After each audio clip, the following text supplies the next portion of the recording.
Papayag ka ba? Kunwari, papagamot ka. Bibigyan ka ng pagkain lagi kung papayag ka lang. Papayag ka? Ha? Okay na sa'yo. Dito ako sugat dito lapit ka kasi may mga yung kaso ng asawa. Tinatawagan ako. Nakita mo na yan ako.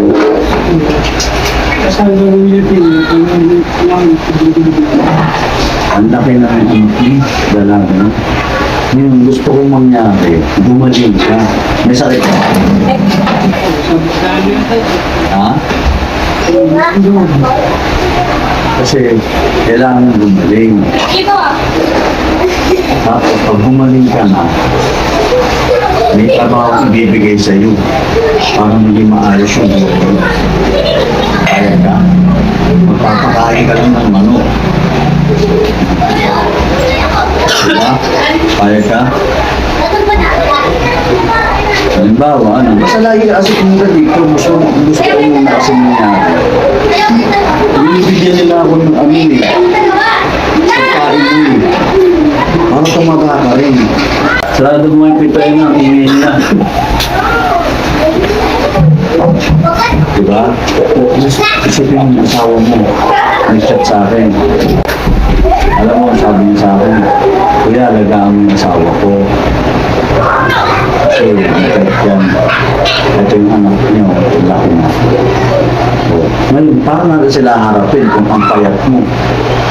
Diba? Kung may sakit ka, kailangan, magamot mo na kita. Ang dami tumutulong sa atin, magpapadala nga ng damit mo eh. Tsaka short, mga dati natin kaibigan. Kasi nakikilala ka pa nila eh. Diba? Naalala mo ba yung mga samahan natin? Nakasama tayo. Kaya kita pinapapunta lagi dito para lagi kami pagkain. Eh, nagluto ako, punta ka dito para sa iyo yan. Nung isang gabi, di ba sabi ko sa'yo, hintay mo si Janjan, di ka May pumunta. dala kami pagkain mo. Bumili kami pagkain, di ka pumunta. Jollibee, asan yung mic na Yun? mic? Kaya ka namin tinawag punta. Nakapila kita ng picture ng anak mo. Oo. Pakita mo din sa kanya para... Ang laki na ng anak mo. Diba nakita ng asawa mo yun? Si Momon kasi wala na. Patay na si Momon. Ilan na lang tayo nandito. O, kung magkakasakit ka pa, kung mawawala ka ba, wala nga kaibigan. Diba? Wala na si kaya gusto ko sana, tulungan mo rin yung sarili mo. Alagaan mo rin. Tulungan sa'yo. Ito mo yan, asawa mo. Kasi anak mo. Diba? Ano, asawa mo yan. Anak mo. Mahal mo ang anak mo. Ano pangalan yan? Marana. Ayan, kain. Kaya mo yung saging.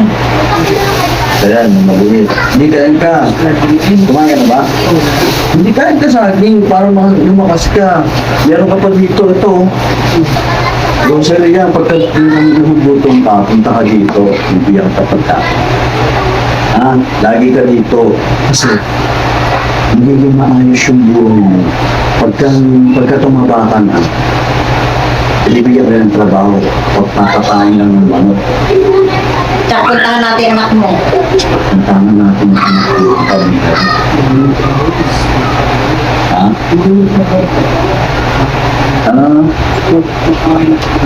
Gandang trabaho yun, di ba? O, tapos napakasimple lang. Di ba? Dahil maraming gustong tumulong sa iyo. Kaya baguhin mo yung asawa mo, yung anak mo, ang laki mo. Siya, di ba? Paano sa'yo pupuntahin? Kamukha mo. Diba? Magkanta kaya ng anak mo.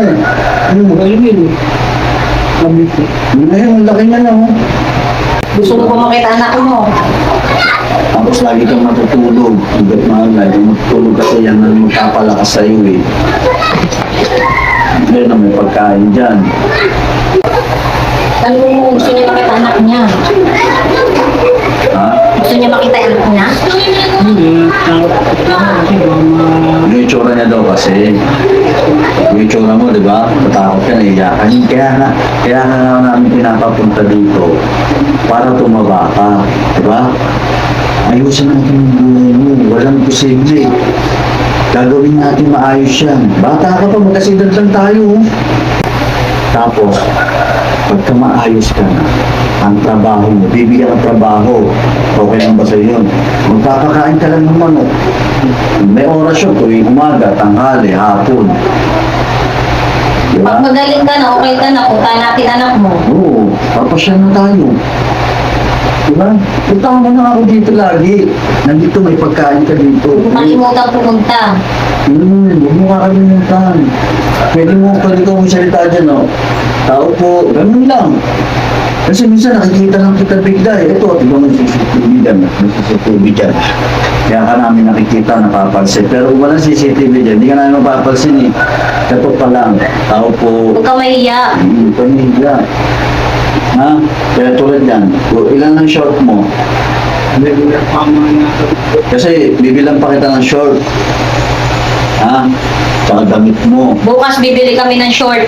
Bigyan mo siya ng sabon, bukas maligo ka, punta ka dito, kakain tayo ha, tapos bibigyan ka ng pera. Kung ano payag ka, bukas, maligo ka ha. Yan yung sabon na yan. Tapos bibilang din kita bukas ng Colgate mo, toothbrush ha. O para pagka magkita na kayo ng anak mo. Hindi ganyan yung tsura mo, hindi ka mahiya. Pag tumiya, kailangan tumaba ka, malakas ka. Luto na yan. Teka lang.